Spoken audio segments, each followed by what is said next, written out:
Գաղտնի զրույցները հանրայնացնենք։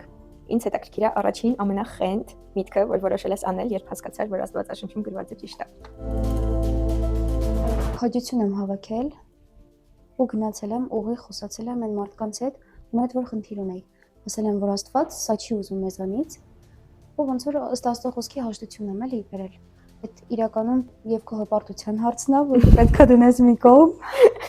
եւ քաջությունն է, որովհետեւ շատ անգամ դու անկեղծորեն լավը մտածելով, աղոթելով գնում ես, բայց այդ նույն պատասխանը չես ստանում։ Ու հենց այդտեղ դու պետքա որոշում կայացնես, որ այո, Աստված տեսավ, ես մաքուր եմ, ինքը իմ քայլը տեսավ, արդեն մնացածը իրա վրա է մնում։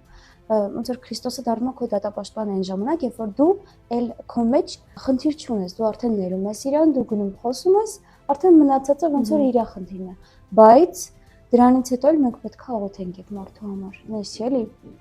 Բարի բարիշենք, հաջողություն։ Չէ, հետո ես այդ մարդու սրտի համար պետք է աղոթեմ, որովհետև դա քրիստոնեությունը։ Ինքը անգամ եթե չի ընդունում, ես պետք է շարունակեմ իր հոգու համար պայքարել աղոթքով։ Ամեն։ Да. Այսքանը։